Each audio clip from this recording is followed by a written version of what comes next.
Periodismo hoy.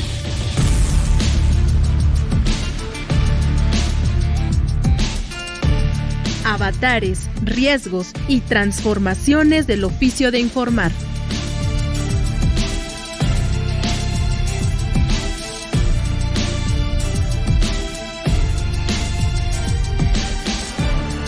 ¿Cómo les va? Qué gusto saludarles. Esta es una emisión más de Periodismo Hoy a través de todas las frecuencias de Radio Educación. Yo soy Andrés Solís y como siempre vamos a hablar de temas de periodismo. Vamos a retomar un tema que ya hemos abordado en varias ocasiones, pero que siempre hace falta volverlo a poner en sintonía.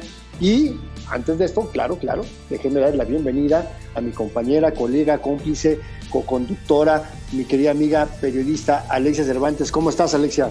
Encantada de saludarte, Andrés Solís, en una emisión más de Periodismo Hoy, en la que pues hablamos de el papel de los medios de comunicación, de cómo se hace periodismo, de cómo podemos mejorar el periodismo y cuáles son los retos en la actualidad, como el nombre lo dice, los retos del periodismo hoy. Y bueno, pues es que lo hemos dicho en muchas ocasiones, los medios de comunicación tienen un papel fundamental en la formación de opiniones, en la producción de conocimiento, y justo por ello es importante que pues desde las redacciones, desde los departamentos editoriales, consideremos una perspectiva feminista que contribuya a la igualdad, a desafiar estereotipos tradicionales que, pues hay que decirlo, siguen poniendo en desventaja a las mujeres. Muchas veces nos siguen poniendo en segundo, en tercer lugar estos estereotipos, que hay que desafiarlos desde la propia construcción de lo que se difunde, la construcción colectiva. Y hay que decirlo, no es un tema de moda, es una realidad y es una necesidad abordarlo de forma transversal, no solamente como la sección de mujeres y fin de la historia. Así es, y no se trata solamente de caer en la trampa del lenguaje inclusivo, decir los, y con eso creemos que ya estamos librándola. No, esa es una parte importante, pero hay maneras de escribir, hay maneras de hablar, no necesitamos utilizar el los, sino que más bien tiene que ver con el enfoque, cómo construimos realidades, cómo hacemos el abordaje de los temas que tienen que ver con el 52% de la población, por lo menos en México, pero a nivel mundial anda más o menos por ahí, son 4.300 millones de mujeres contra unos 4.000 millones de hombres, y es que si no lo vemos de esa manera, vamos a seguir poniendo esto que tú bien dices, Alexia, la sección de mujeres y la parte de la información ruda, como si fuera solamente para los hombres, que hay iniciativas, hay proyectos, hay maneras en cómo los mismos medios han hecho el abordaje, y hay iniciativas muy positivas, sobre todo cuando hablamos del medio que la creó. Y nos estamos refiriendo a la creación de consejos editoriales de género en organizaciones de noticias, que justamente buscan que se incluya toda esta variedad de voces, de experiencias, y que además se haga con el reconocimiento de la otredad, el reconocimiento desde la no violencia, el reconocimiento desde el respeto y sobre todo destacando el aporte que tiene para la sociedad. Y en este caso, la Organización Editorial Mexicana, la dueña de los famosos soles del país, se ha posicionado precisamente como pionera en este ámbito en México, porque creó su Consejo Editorial de Género, el primero en su tipo en América Latina, y de esto vamos a hablar con la que es la responsable y que no se me hubiera ocurrido a mí alguien más. Me refiero a la extraordinaria periodista y activista feminista Sara Lovera. Una joya de conversación que no se pueden perder, pero para ir calentando motores, ¿qué les parece si vamos con nuestras recomendaciones en la agenda Periotips? Periotips. Noticias y recomendaciones de la agenda periodística de hoy.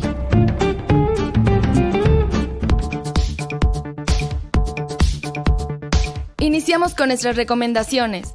El Premio Alemán de Periodismo Walter Reuter convoca a participar en su 18ª edición bajo el lema Democracia, más allá de las elecciones. Participan trabajos que a partir de una mirada periodística analicen los riesgos, retos y oportunidades de nuestras democracias. Se abordarán temas como impactos positivos y negativos de las nuevas tecnologías, la presencia creciente de discursos de odio y campañas de desinformación en redes sociales, entre otros. Podrás postularte hasta el 1 de agosto. Para más información, visita la página web www.papwr.com. Prensa CIMAC te invita a participar en la segunda edición del concurso de periodismo universitario con perspectiva de igualdad de género. El objetivo es incentivar y difundir investigaciones periodísticas de calidad desarrolladas por la comunidad estudiantil de las universidades públicas, privadas y escuelas de periodismo y comunicación en México. Participan estudiantes de periodismo y comunicación de manera individual o en equipos de no más de 4 personas conformados de modo paritario, 2 mujeres y 2 hombres. Podrás postularte hasta el 30 de agosto. Para más información, visita la página web www.cimac.org.mx.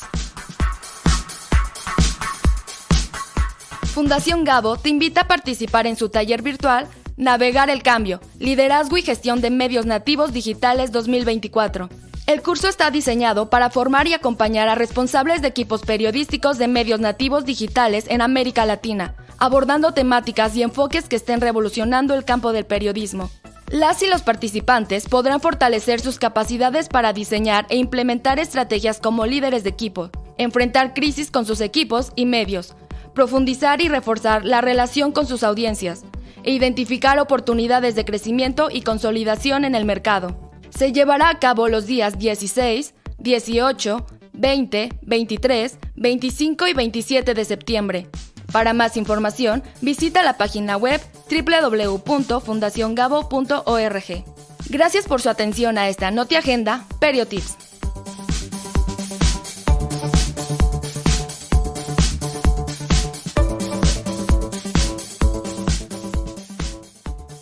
Bueno, pues ahí están las recomendaciones semanales de nuestra agenda Periotips. En Facebook nos encuentran como Periodismo Hoy, en X como @hoyperiodismo, y allí nos pueden hacer llegar sus mensajitos, compartir invitaciones para eventos relacionados con el periodismo que quieran compartir también con las audiencias de Periodismo Hoy en este espacio Periotips. Nos pueden hacer llegar todos los datos a estos canales sociodigitales, también en Facebook y en Twitter o en X, que ahora se llama X. Allí también van a encontrar nuestro podcast, al igual que en www.ellonmedioradio.edu.mx, el de esta emisión y todos los que hemos elaborado en lo que va del año. Así es, y también ahí mismo les vamos a compartir algunas de las pistas de nuestra sección de Un Día en la Prensa, este espacio en el que recordamos sucesos de la historia, eventos importantes y cómo se presentaron en la prensa o qué tanto la prensa tuvo que ver en estos sucesos. Y vamos a hablar de un decreto firmado un 29 de julio del año 1939, cuando era entonces presidente Lázaro Cárdenas, y que tiene que ver con la formación docente, con la educación de quienes educan, y en particular, pues estamos hablando de aquel personal docente que en aquel entonces se dedicaba a enseñar a nivel secundario. Si tienen alguna idea sobre el hecho concreto del cual hablamos en esta cápsula, nos pueden enviar un mensaje con la respuesta a nuestras vías de comunicación y de paso también participar para llevarse el libro A mí sí me puede pasar, protocolo para la protección de periodistas. Les recuerdo nuestras redes sociales, Facebook Periodismo Hoy, y en X estamos como @hoyperiodismo, y en tanto les invitamos a quedarse a escuchar esta charla sobre la perspectiva feminista en los medios de comunicación.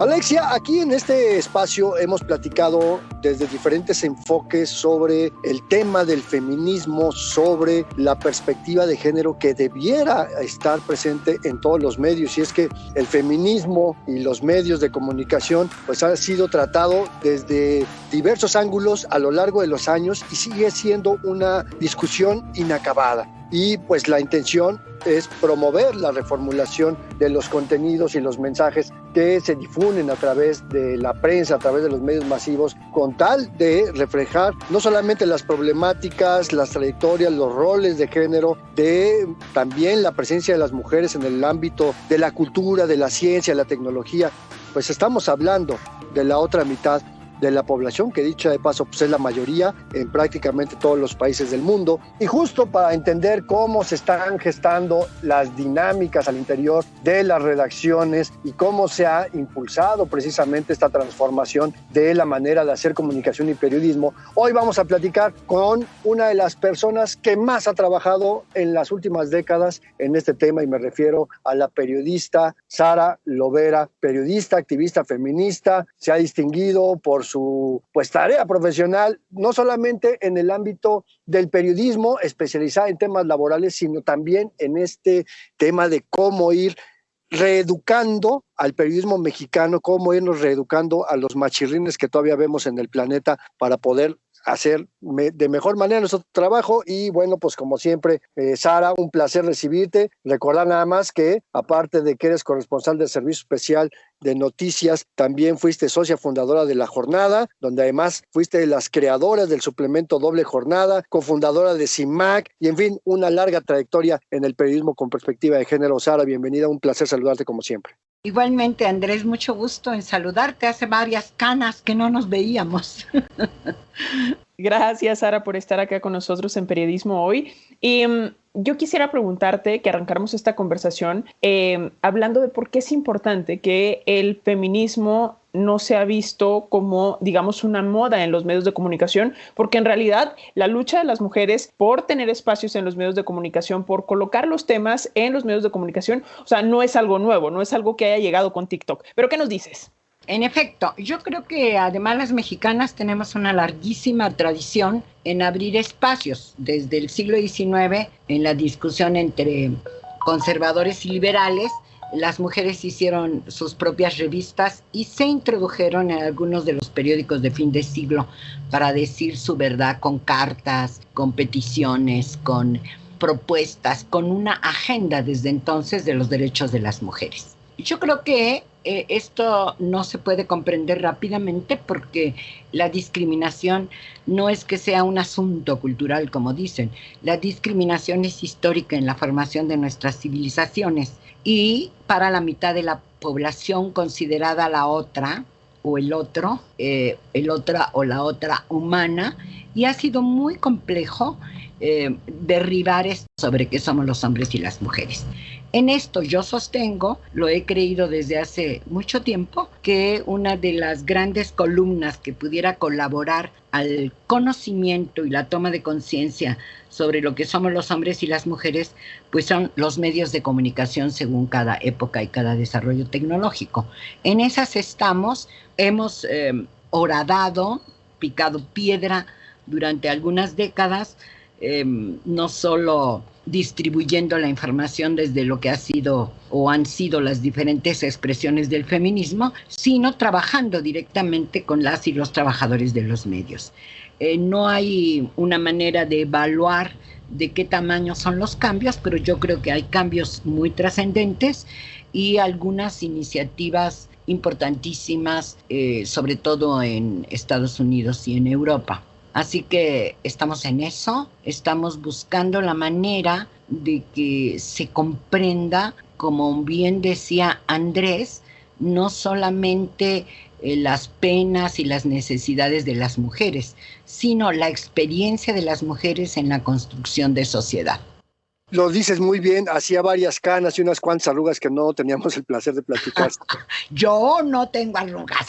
No, lo digo por mí, porque digo, pues canas tantitas, pero sobre todo menos cabello que la última vez. Pero fíjate que dices algo muy interesante de justo cómo la visión de las mujeres se ha ido metiendo, a veces por la fuerza, a veces irrumpiendo, como debió haberlo hecho, en cambiar la manera en cómo se ve a las mujeres, pero también en cómo los hombres tenemos que reentender este tema de las mujeres dentro de la información, dentro de los procesos de construcción de noticia. Y bueno, lo hablo desde mi perspectiva de machirrín en deconstrucción permanente y seguro me voy a morir sin alcanzar la meta, pero ¿qué hemos aprendido? Porque a veces pareciera que esto ha sido un tema de los últimos años, pero estamos hablando de décadas, de siglos de lucha feminista, Sara.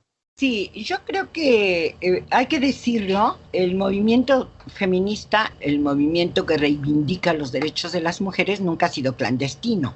Lo que ha pasado es que no nos escuchan, no nos toman por la superficie. Es muy importante porque a lo largo de los siglos, como bien dices, hemos tenido, según de la etapa que hablemos del sufragismo, por ejemplo, desde antes, cuando se planteó que éramos personas, siempre hemos tenido aliados, hombres, en el proceso, algunos bien poderosos según de qué estemos hablando, de modo que no pueden estar ausentes de una propuesta como la feminista, que es de transformación de la sociedad.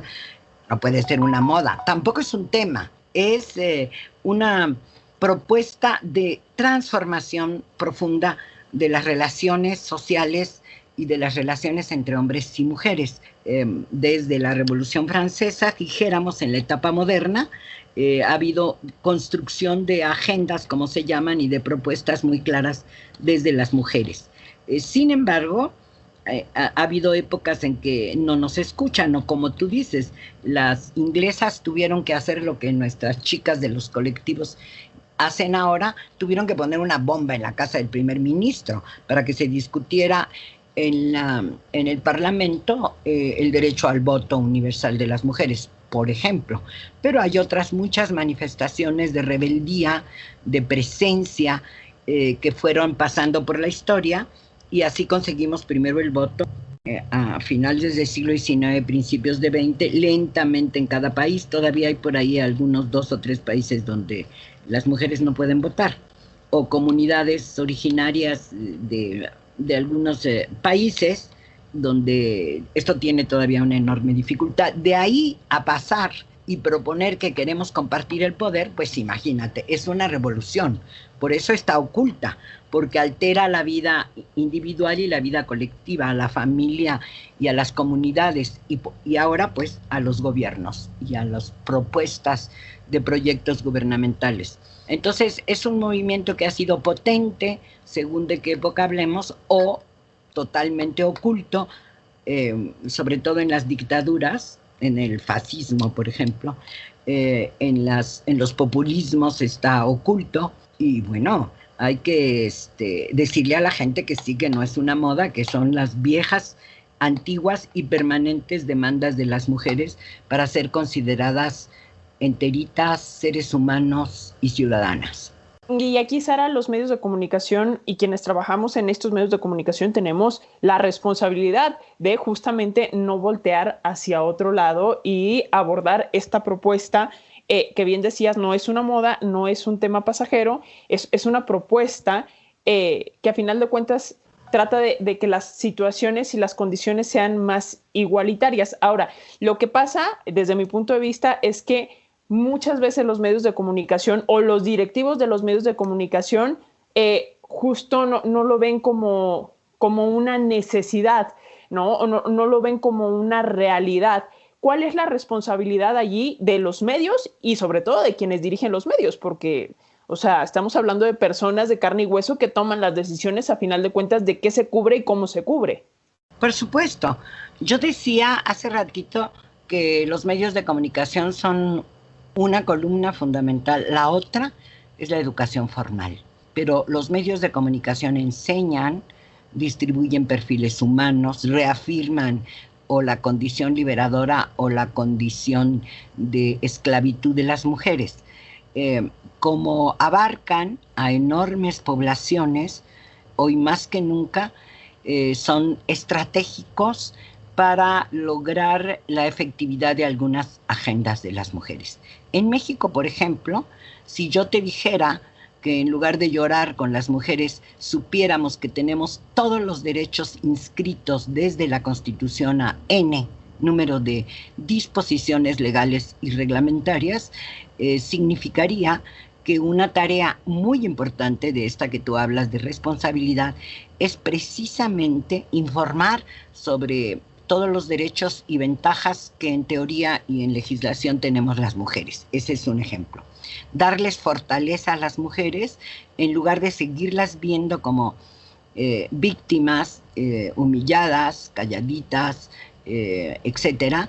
Y imagínate un cambio de narrativa respecto de las madres buscadoras. En lugar de reafirmar el tema de la maternidad como único destino y llorar con ellas, si pudiéramos narrar qué fortaleza de seres humanos se necesita para lanzarse no solo a buscar a sus hijas e hijos desaparecidas y desaparecidos, sino para animarse a participar en política, para ir a tocar las puertas de Palacio, para recorrer los llanos y las montañas con sus palas, horadando la tierra para encontrar a sus seres queridos. Imagínate si en lugar de decir pobrecitas las trabajadoras domésticas y llorar con los 2 millones de ellas que trabajan en el país, pudiéramos contar que hay una larga historia de las mujeres metidas en sus pueblos o sin educación, que fueron las primeras, las trabajadoras del hogar, que ahora les llaman así, que salieron de sus pueblos y comunidades, ahora sí que para vivir en casa ajena y ganarse su sustento. Son heroínas históricas de lo que hoy se dice son las oportunidades de las mujeres para el trabajo. Son las primeras y son las últimas que recibieron derechos iguales en la Ley Federal del Trabajo.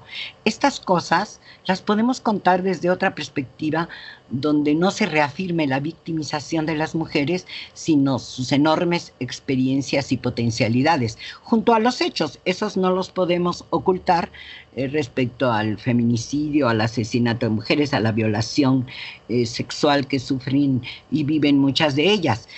Sin dejar de decir eso, yo opino que tenemos que avanzar para contar eso, la experiencia de las mujeres. Quizá ese es uno de los más grandes retos, sobre todo en este momento de México, donde la superficie dice tiempo de mujeres, pero no explica por qué.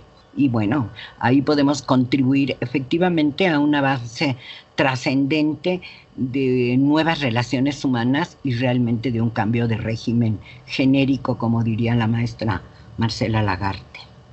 Y en un lugar donde los medios de información tienen que hacer ese papel importantísimo de ir documentando parte de la historia, porque tenemos que trascender de este tema de solo pensar en el lenguaje inclusivo de los, cuando bueno, hay 1000 maneras de poder redactar de mejor manera y expresarnos siendo incluyentes, no solamente con el uso de los, etcétera, etcétera. Pero también esto que tú bien dices, Sara, ¿no? O sea, ver a las mujeres que han tomado la decisión de salir a buscar a sus hijos e hijas, a sus familias, pero que además están haciendo la chamba que debería hacer el Estado, que se han profesionalizado, que han aprendido técnicas, protocolos, que bien pueden inclusive entrenar a cualquier policía de este país en metodología de búsqueda de personas, de rastreo, porque de verdad se han vuelto personas especialistas en esta materia, como las mujeres trabajadoras del hogar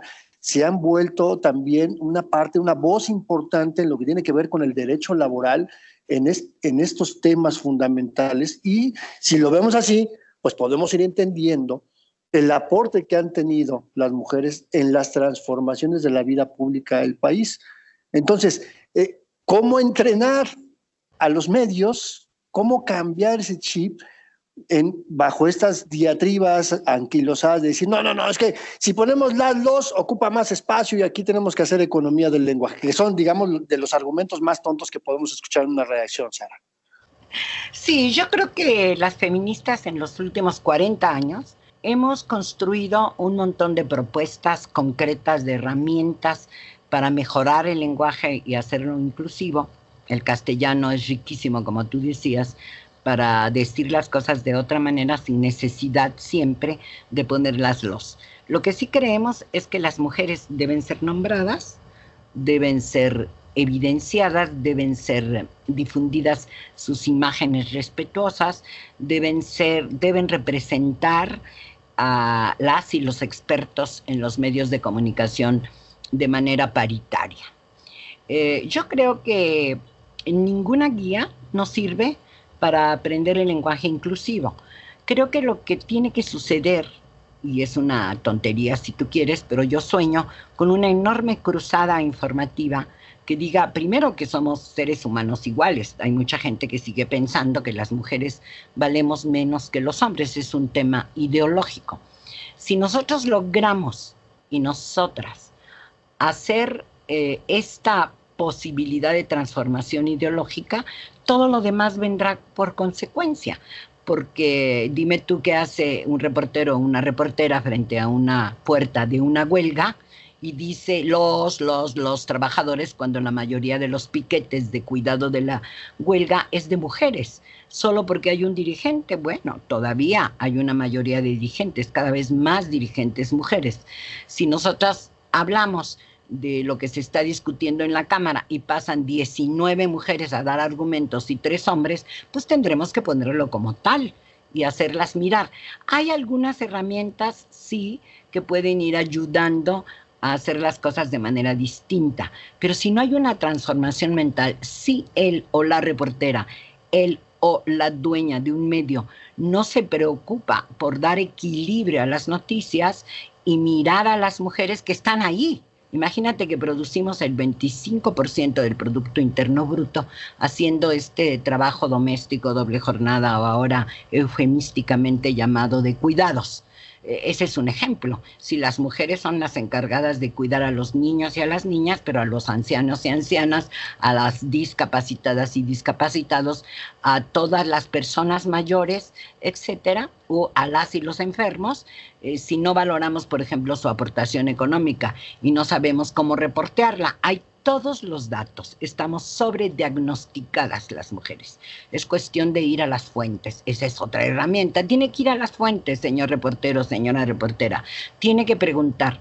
Pero hay un cambio del que yo hablaba muy trascendente y son los dueños de los medios en 2 organizaciones a las que a nosotros nos ha salido urticaria hablar de ellas, pero la Sociedad Interamericana de Prensa está trabajando ya para la paridad en las redacciones y está preocupada por los contenidos, porque el Instituto Reuters está diciendo que para la sobrevivencia de lo que ahora llamamos medios tradicionales de comunicación, se necesitan abordar temas que la gente a nivel mundial está pidiendo: medio ambiente, migración y mujeres.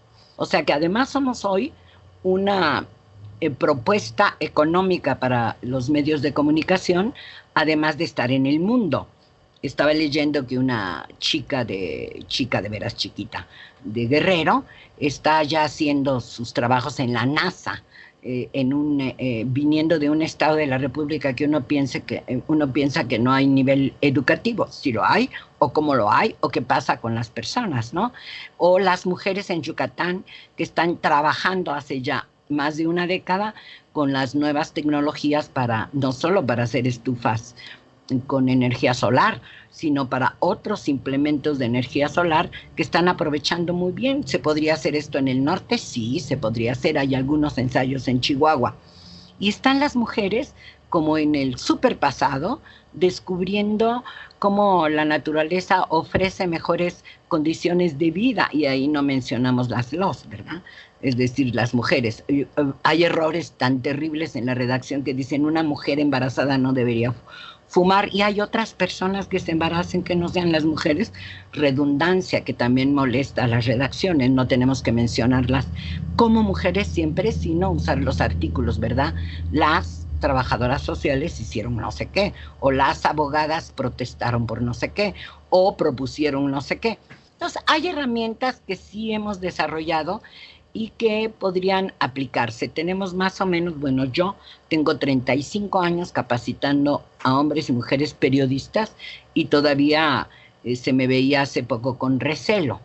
Pero yo creo que hay cambios que tienen que ver con la economía, como en la Sociedad Interamericana de Prensa, pero no solamente. En la Organización Mundial de Comunicación, que también es de los empresarios, también se está discutiendo la paridad. Interesante, y me decía un amigo hace unos días que en Reuters Internacional, de 9,000 trabajadores, están con el 43% de mujeres, preocupados y preocupadas las directivas por darles espacios efectivos a las mujeres. Resulta que si hacemos un análisis, somos muy buenas periodistas y comunicadoras en todo el mundo. Hay muchos estudios que lo verifican, no para quitarles lugares a los hombres, sino para repartir esos lugares entre hombres y mujeres. También decirlo de esa manera para evitar los mitos de si tenemos una guerra de sexos, ¿no? Entonces yo creo que podemos aportar muchísimo con información, con reflexión, con reportajes, con investigaciones, y vuelvo a repetir, no para llorar con ellas, sino para mostrar su enorme capacidad humana y su capacidad de transformación.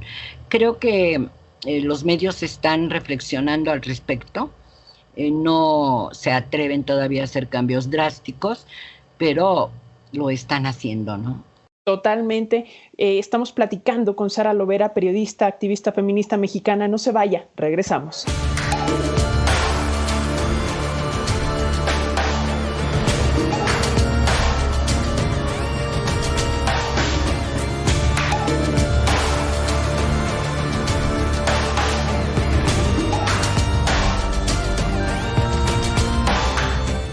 Vamos a hacer una muy breve pausa solamente para recordarles que estamos aquí muy pendientes de las discusiones, los comentarios, la plática, la charla, lo que quieran decir en nuestras redes sociodigitales, el chisme si quieren.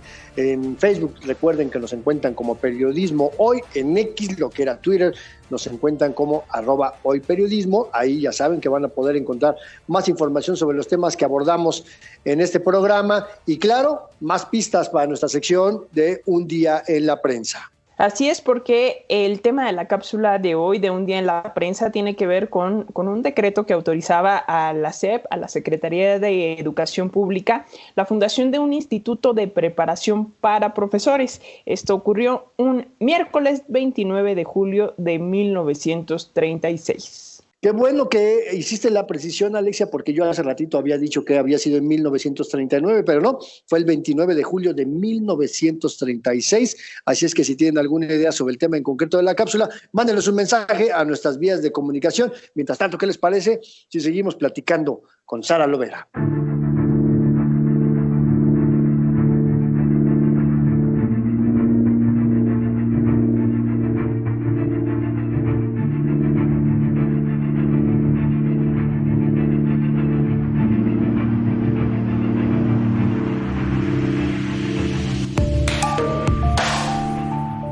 Continuamos la conversación con Sara Lovera, periodista, activista mexicana, ha sido corresponsal del Servicio Especial de Noticias SEM, socia fundadora del diario La Jornada, del suplemento Doble Jornada, que documentó durante muchos años la situación social de las mujeres, cofundadora de CIMAC y pues también invitada a inaugurar en el Consejo Editorial de Género, en la Organización Editorial Mexicana, que hay que decirlo, es la compañía de medios impresos más grande de nuestro país.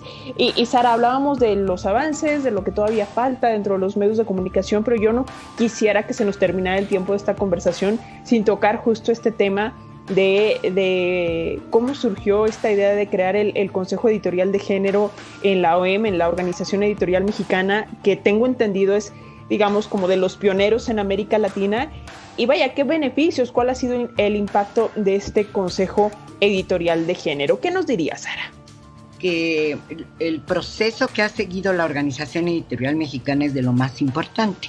Si hace algunos años alguna o alguno de nosotros aquí presentes nos hubieran invitado a trabajar ahí, lo hubiéramos pensado 2 veces.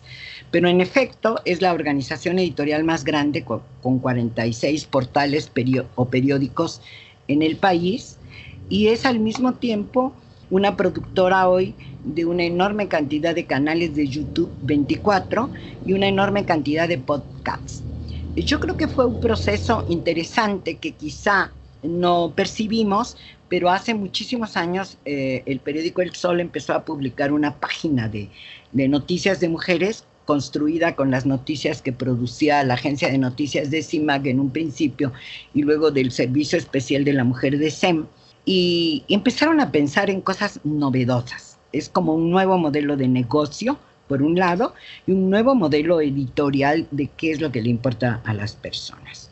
Entonces, quiero decir que Paquita Ramos, la dueña de esta organización editorial mexicana, tuvo la sensibilidad de entender qué estaba pasando con las colectivas, y fue como se inició un proceso de diálogo primero y luego de capacitación a todas y todos los trabajadores de la empresa para... ¿Y qué es eso de género? ¿Y qué es eso de género y comunicación? Tuve en suerte caer ahí. Yo le decía un día a Patti Kelly, parece que yo estoy programada para estar en el momento preciso, darme cuenta y por lo tanto actuar. De modo que participé en la capacitación, después avanzamos y creamos hace casi un poco más de 3 años el Consejo Editorial de Género para hablar con los directivos de todas las facturas editoriales y empezar a hacer algunos cambios o a mirar a las mujeres de otra manera. Esto nos dejó muchas experiencias porque muchos de los periódicos en los estados de la República que dependen de la ONU han ido cambiando y han ido mirando otras cosas. Por ahí caminamos, después se creó este podcast que se llama el podcast de la Lobera, Feminismo desde cero o Feminismo cotidiano, una palabra que hace muy poco tiempo no hubiera sido eslogan de cualquier producto editorial o televisivo, pero ahí lo fue. No sé, hay un sentido común que desconozco y una sabiduría de otras y de otros compañeros de la OEM, como Alejandro Jiménez y como Marta Ramos, que es la jefa editorial de todos los medios, con una enorme sensibilidad. Y entonces empezamos a probar que eso funcionaba, y lo que ha decidido la OEM hace apenas un mes es crear la editora de género. Quiere decir que yo estoy metida en la empresa para transversalizar la mirada de género, la mirada feminista en los productos editoriales. ¿En cuáles? En todos los productos. Como dentro de la propia empresa, con una categoría, se diría, con una categoría ejecutiva. Esto es sorprendente. No ha pasado en ningún medio de América Latina. Hay una editora de género en el New York Times y parece que hay una editora de género en uno de los periódicos de Argentina. En Europa hay consejos de género, hay consejerías, hay incluso personas que supervisan el contenido de los medios, pero que tampoco están adentro de un medio interactuando, y esto es lo que vamos a hacer ahora. Vamos a interactuar no solo con la planta directiva, sino con las y los periodistas, y sí se puede, con todas las otras áreas que se han ido creando por los cambios tecnológicos, las personas que son responsables de las páginas web, de los YouTube, del contenido, de las imágenes, del tratamiento de las actividades de espectáculos y deportivas y policíacas. Entonces, yo creo que este es un fenómeno transformador, es un ejemplo. Yo diría que la OEM se pone a la vanguardia, podrá ser enseñanza para los demás medios, podrá ser un ejemplo que vaya más allá de lo que hemos hecho. En Radio Educación se creó un programa de mujeres hace 30 años, pero como una barra al lado, ¿no? Al lado. Doble jornada fue al lado de la producción editorial del periódico. Al lado pueden ser las páginas específicas, que las ha habido y las hay en muchos periódicos de los estados. Hay cierto tipo de voluntad política para darles chance, ¿no? Casi es un mensaje de le damos chance a las mujeres y hacemos un programa o hacemos un programa televisivo o una serie, pero no metido en la discusión interna. Y este es el cambio sustantivo que ha dado la Organización Editorial Mexicana. Y bueno, yo tengo la suerte a mis 75 años de estar inaugurando este paso con lo que le da sentido a mi trabajo de más de 40 años picando piedra para que las y los periodistas me escucharan. Certeza y honor a quien honor merece, ¿no? Pero creo que este asunto, como bien lo dices, no es lo mismo hacer periodismo feminista al lado a ya verlo como una cuestión que, como debió haber sido siempre, ¿no? Transversal, en todos los espacios, en todas las piezas periodísticas, desde la foto hasta el encabezado de las portadas, y influir en esta penetración que tiene OEM en prácticamente todo el país, pues creo que es muy relevante. Lo dices muy bien, lo dices muy bien, Sara. Hace unos años cualquiera hubiéramos dicho, no, yo ahí nunca. Pero cuando ves esta apertura, creo que vale la pena aprovechar esta circunstancia. Y bueno, OEM se ha tenido que reinventar desde aquellas terribles portadas y contraportadas que publicaba, que escurrían sangre y demás, donde además la violencia hacia las mujeres era parte de su cotidianidad. Pero ¿cómo lo están recibiendo las redacciones, Sara? ¿Cómo te tratan en este trabajo cotidiano para ir avanzando poco a poco en este proceso? Creo que si lo hubiéramos puesto en un protocolo, como ahora se dice, no hubiera sido tan sencillo. Se fue dando natural, me fueron dando a mí y al tema, al asunto de las mujeres, un espacio, y como decía, en el Consejo Editorial tenemos 3 años discutiendo. Para quienes dirigen los periódicos en los estados y para las y los compañeros de las áreas de redacción o de producción editorial, pues se fue metiendo un poco entre la novedad de qué hacemos, de reinventar el periódico, casualmente como resultado, que no me oiga, pero de la viudez de Paquita Ramos, fíjate, se tuvo que morir el jefe, para que hubiera esta apertura con una presidencia adjunta de Francisco Torres, que tiene 34 años, que miró todo lo que significaba el cambio tecnológico y lo empezó a practicar, pero también se abrió a los nuevos temas y a los nuevos asuntos y a las nuevas necesidades de las y los consumidores de este producto. Sí, lo dices muy bien, Andrés, es una nueva política editorial, ¿no? Porque a veces la gente no entiende que es transversalizar, pero es una nueva política editorial que está reconociendo que efectivamente la mitad de la población tiene un paso atrás. Todavía, y a pesar de los cambios legislativos, de las políticas públicas, que hay que decirlo, de la difusión de la problemática de las mujeres, de esta enorme potencialidad de todos los grupos feministas del país, con los antiguos, los medio antiguos, los institucionales, los gubernamentales y por supuesto las colectivas que se treparon en las redes sociales para hacerse ver y que han hecho una aportación que todavía no somos capaces de valorar, enorme, para hacer visible la problemática de las mujeres desde la violencia de manera principal y por el aborto. Yo no puedo imaginar hace 10 años proponiendo un reportaje completo en los 12 estados de la República para averiguar cómo pueden las mujeres ejercer su derecho a la interrupción del embarazo. Y ahora lo hemos podido hacer, de la misma manera que las buscadoras, por ejemplo, pero de la misma manera, como bien decías hace rato, Andrés, principalmente de las constructoras de cultura, de las mujeres en todos los ámbitos científicos y sociales y culturales en este país, que tienen voz ahora en estos periódicos. Sí, no solamente ha desaparecido la sangre del periódico La Prensa y de alguna manera las mujeres encueradas de ovaciones, sino que hay un gran esfuerzo por entender de qué se trata. Yo creo que los directores y las directivas y las jefaturas de redacción y los fotógrafos han puesto mucho empeño en entender. Hoy tenemos una discusión que la vamos a hacer profunda, casi académica, de cómo tendremos que reportear un país donde va a haber una mujer en la presidencia de la República, ¿no? Y entonces yo discutía y decía, bueno, no se han dado cuenta que tenemos caminando a los espacios de poder pues más o menos 30 años, desde las primeras cuotas para las mujeres en las listas electorales, desde esa batalla que además hicieron las feministas. Sin las feministas no hay nota, sin las feministas no hay periodismo feminista o periodismo incluyente, como le quieras llamar, o cambio de política editorial. Es decir, las feministas ahí están sin ser reporteadas, sin ser escuchadas o escuchadas muy poco.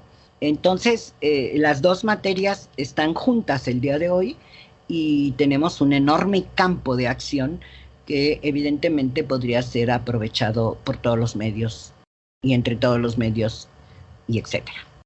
Pues ahí está, vamos avanzando, todavía quedan pendientes, pero también es importante reconocer los logros, las luchas que pues nos han antecedido y en el camino seguimos. Sara Lovera, siempre es un gusto y da mucha claridad escucharte. Así que pues espero que muy pronto podamos encontrarnos de nuevo en este espacio y para las personas que te quieran seguir escuchando, pues que se den una vuelta por Spotify a escuchar justamente el podcast de La Lovera. Todos los martes, o bueno, al menos yo lo veo por ahí en la notificación en Spotify los martes. Y pues te mandamos un fuerte abrazo, seguimos en contacto. Alexia, muchísimas gracias. Gracias, Andrés. Gracias por este espacio de periodismo hoy que le hace honor a los cambios. Por supuesto, Radio Educación ha sido puntero en estos asuntos, sin duda. Ahora podría transversalizarlos. Es cuestión de que me digas qué día le hacemos portazo a la dirección.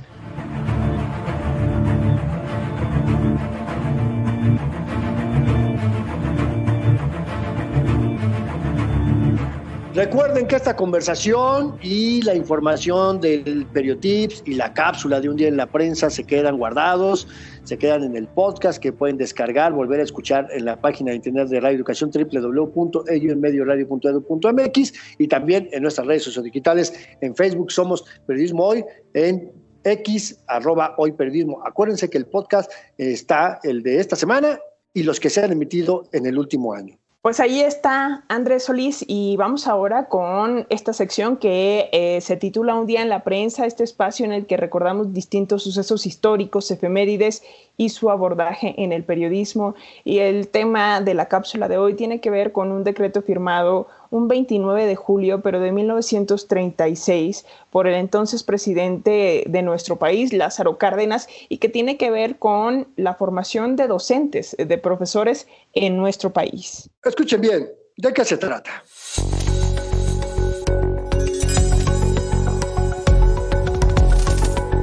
Un día en la prensa. Las grandes noticias que han hecho historia.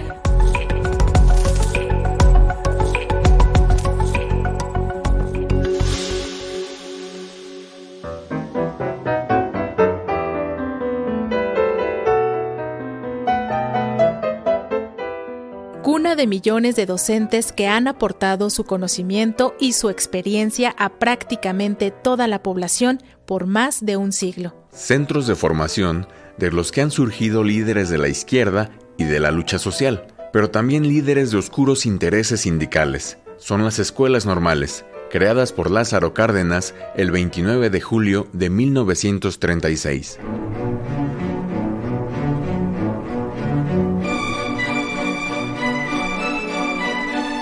Con el triunfo de la Guerra de Independencia, los primeros gobiernos de México aspiraban a gobernar un país moderno como los mejores de Europa, y Francia era el mayor modelo a seguir. Por eso los intelectuales del siglo XIX, como Ignacio Manuel Altamirano, Enrique Rebsamen y Justo Sierra, entre otros, querían una institución como la Escuela Normal Superior Francesa. Fue Justo Sierra quien en 1881 creó la Escuela Normal y de Altos Estudios, también antecedente de la actual Universidad Nacional Autónoma de México, aunque su misión original era formar maestros y maestras para primaria. Además del conocimiento de importantes ciencias como matemáticas, geografía y biología, en esa primera normal se enfatizaba la enseñanza de la filosofía liberal, las letras y la literatura. Para el cambio de siglo, en 1900 ya operaban 45 escuelas normales en el país, algunas ajenas a la institucionalidad, pero con los mismos fines: formar a las y los maestros del país. En 1901, el presidente Porfirio Díaz designó a Justo Sierra como subsecretario de Instrucción Pública, el impulso que el maestro y filósofo necesitaba para su proyecto educativo. Para 1910, la escuela normal se enfocó solo a la formación de la docencia y los estudios especializados se movieron hacia la base de la futura UNAM, pero el proyecto se interrumpió con el inicio de la Revolución. La prolongada guerra civil frenó las clases en las normales. La crisis incluso puso en riesgo su permanencia, pero en 1921 el gobierno de Álvaro Obregón creó la Secretaría de Educación Pública y con ella la posibilidad de continuar con los proyectos de las nuevas instituciones. Entre 1924 y 1929 se fortaleció la Escuela Normal Superior y la Escuela Secundaria. Posteriormente, se formalizó la creación de la UNAM y su separación definitiva de la Normal durante el gobierno de Emilio Portes Gil. Para 1935, en México había 65 secundarias donde unos 800 docentes impartían clases sin tener un título, lo que el presidente Lázaro Cárdenas del Río decidió ordenar al crear un Consejo Nacional de la Educación Superior. La visión renovadora del gobierno cardenista tenía entre sus grandes metas democratizar la educación. Por eso, apoyó sin miramientos la formación docente, y en eso invertía decenas de horas en discursos que la prensa difundía constantemente. Y fue durante su gobierno que se publicó el decreto de creación de la Escuela Normal Superior de Maestros el 29 de julio de 1936, un acontecimiento que ocupó las primeras planas de la prensa nacional.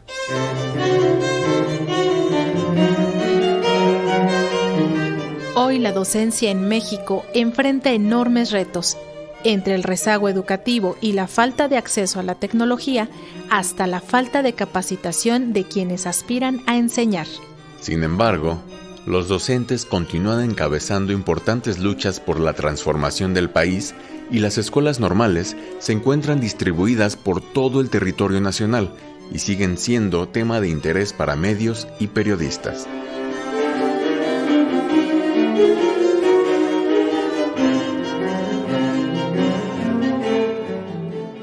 Pues hasta aquí la emisión de hoy. Andrés Solís, ha sido un gusto estar contigo, con todo el equipo de producción, en un programa más de Periodismo Hoy, un programa que a mí en lo particular me ha encantado y es un tema del que sin duda tendremos que seguir hablando, de la perspectiva feminista, de la perspectiva de género en los medios de comunicación y bueno, pues seguir estirando por ahí la cuerda para generar cambios y no dar nada por sentado.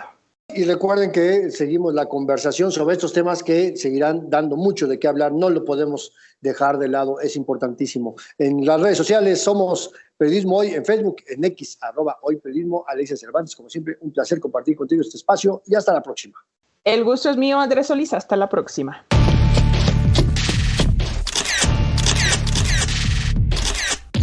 Periodismo Hoy.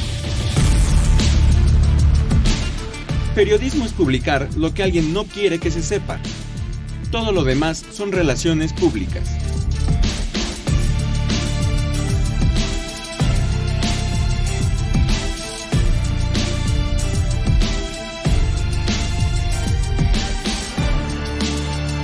Trabajamos para usted en el servicio social Karen Sanabria y Viridiana Ortega, en la edición digital Alejandro Ramírez, la musicalización de Óscar Solís, Edith Rojas en la asistencia de producción, en la conducción Alexia Cervantes y Andrés Solís, en una producción a cargo de Graciela Ramírez para Radio Educación.